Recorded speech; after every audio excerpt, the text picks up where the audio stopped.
Assalamualaikum warahmatullahi wabarakatuh.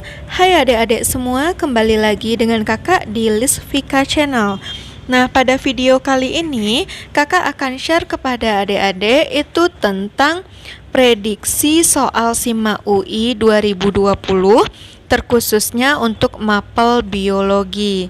Nah, seperti yang kita tahu, untuk pelaksanaan ujian mandiri masuk UI atau biasanya kita istilahkan dengan SIMA UI, nah itu akan berlangsung pada awal Agustus nanti.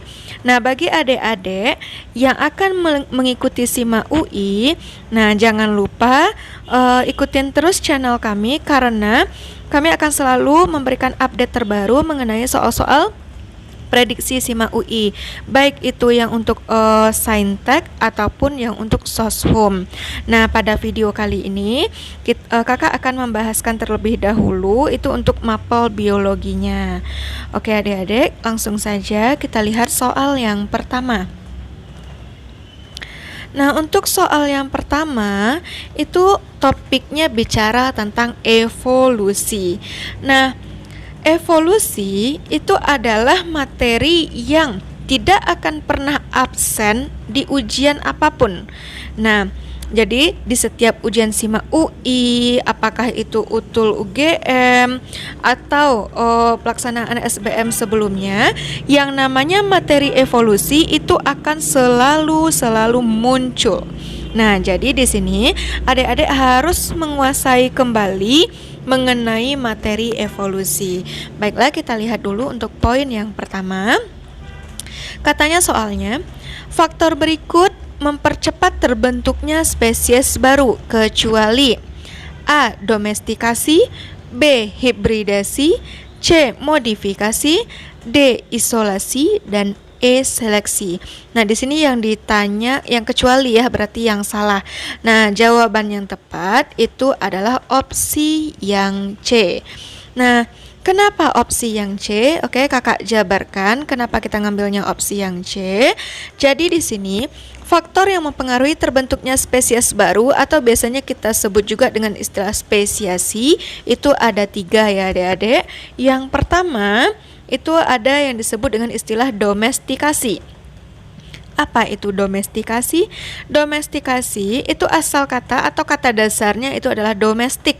Nah, jadi maksudnya di sini itu terjadi pemuliaan terhadap tanaman ataupun hewan. Dengan cara seperti apa, Kak? Boleh kita lakukan hibridasi, boleh juga kita seleksi. Kemudian di sini nanti biasanya akan dibuatkan juga penangkaran agar tumbuhan dan hewan itu dia tidak mengalami kepunahan, sehingga kita akan menjaga kelangsungan hidupnya itu lewat proses domestikasi.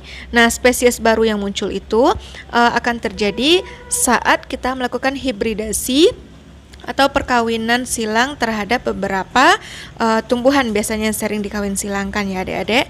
Nah, sehingga terbentuklah jenis spesies yang baru. Kemudian yang kedua itu ada namanya poliploidi. Poli artinya banyak, ploidi itu bicara tentang kromosom. Berarti poliploidi ini adalah suatu kondisi di mana jumlah kromosom itu lebih banyak dibandingkan biasanya. Apakah lebih banyak saja, Kak? Nah, umumnya iya, tapi bukan nggak mungkin jumlah kromosom itu justru berkurang dibandingkan awalnya.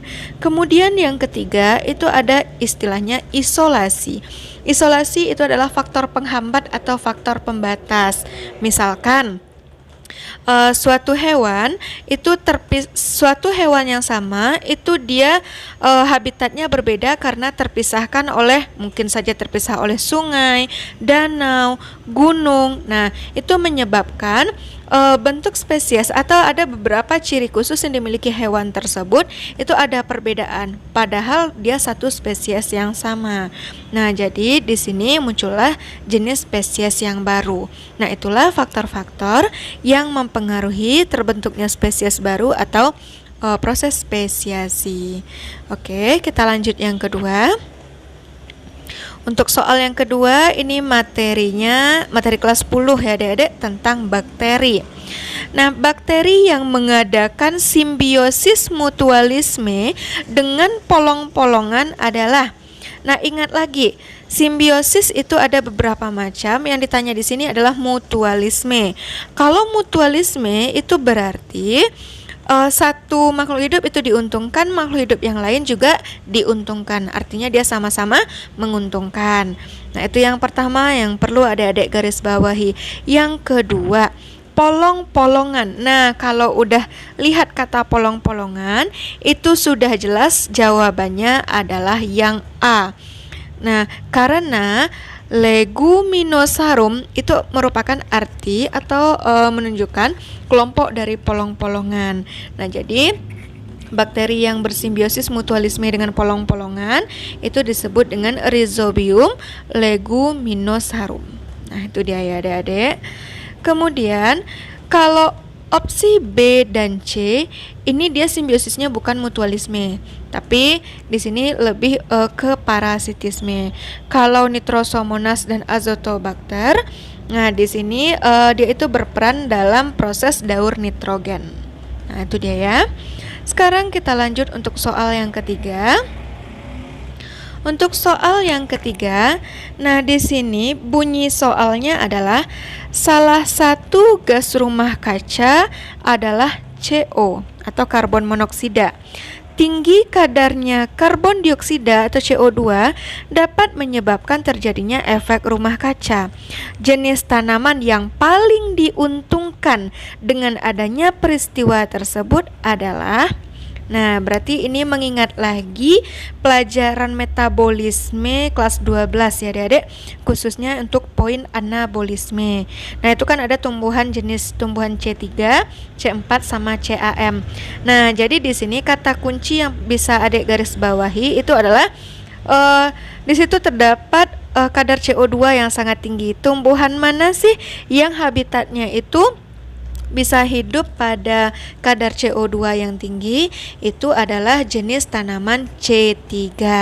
Nah, alasannya, nah jadi di sini tanaman C3 itu dia akan mengalami fotorespirasi ketika jumlah oksigen lebih banyak daripada karbon dioksida.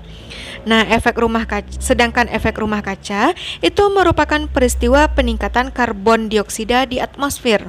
Sehingga hal ini akan menguntungkan pada tanaman C3 karena karbon dioksida akan menang jika berkompetisi dengan oksigen. Dengan demikian, fotorespirasi yang merugikan itu tidak akan terjadi. Sedangkan untuk jenis tanaman C4 dan CAM itu memiliki mekanisme untuk mencegah terjadinya fotorespirasi. Untuk tanaman C4, dia memiliki struktur mesofil yang dapat mencegah oksigen berkaitan dengan RUBP, dan tanaman CAM itu dia akan membuka stomatanya pada malam hari. Sedangkan fotorespirasi itu dia membutuhkan cahaya matahari. Nah, sehingga di sini satu-satunya kelompok tanaman yang mampu hidup pada tingkat karbon dioksida yang tinggi itu hanyalah tanaman jenis C3 saja. Maka jawaban yang benar itu adalah opsi yang A. Nah, berikutnya kita lihat untuk soal yang keempat.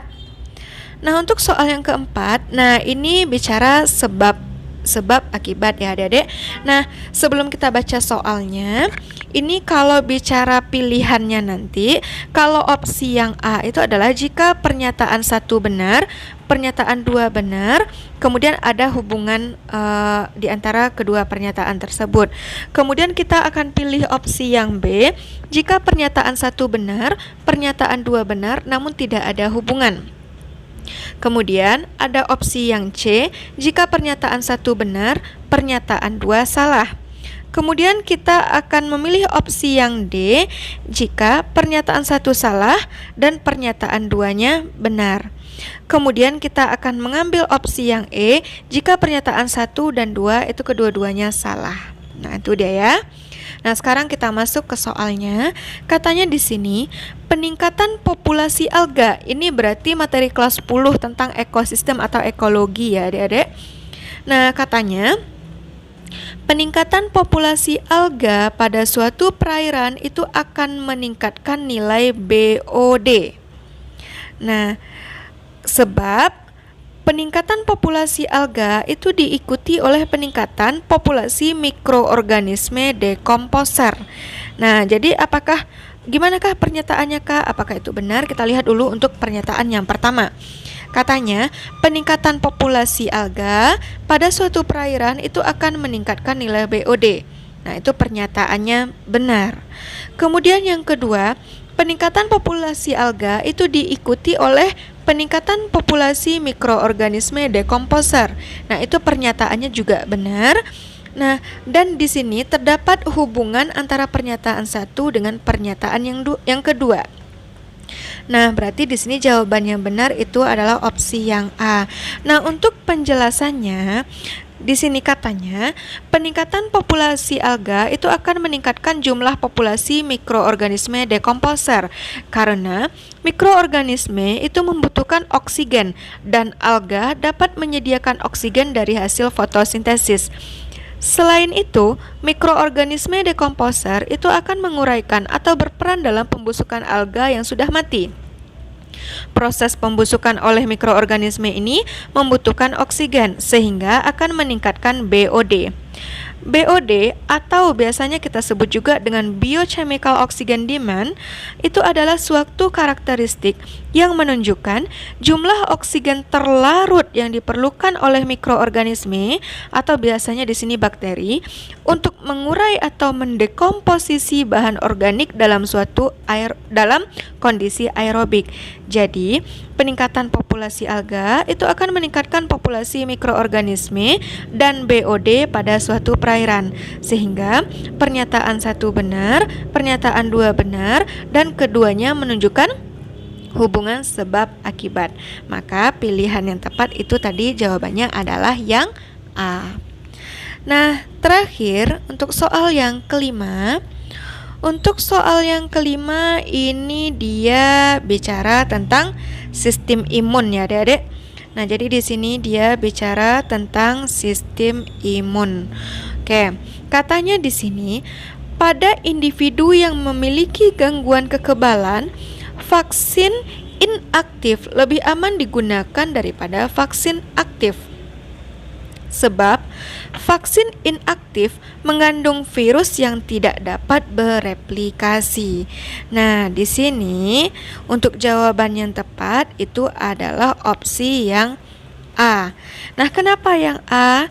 Nah, jadi di sini secara umum vaksin itu dapat dibedakan menjadi dua macam, yaitu ada vaksin yang memanfaatkan virus aktif namun telah dilemahkan dan vaksin yang memanfaatkan virus inaktif. Nah, vaksin yang mengandung virus aktif itu disebut vaksin aktif. Virus-virus yang terdapat di dalam vaksin ini itu dapat bereplikasi di dalam tubuh, kemudian memicu sistem imun tubuh untuk mengenali dan memberikan respon terhadap virus tersebut. Misalnya, dengan pembentukan antibodi yang sesuai. Sedangkan vaksin inaktif itu dia mengandung partikel virus yang tidak dapat bereplikasi di dalam tubuh karena sifatnya tadi yang inaktif. Nah, vaksin inaktif ini dapat memanfaatkan keseluruhan partikel virus maupun bagian kecil dari partikel virus tersebut. Misalnya, bagian protein kapsid atau protein permukaannya saja.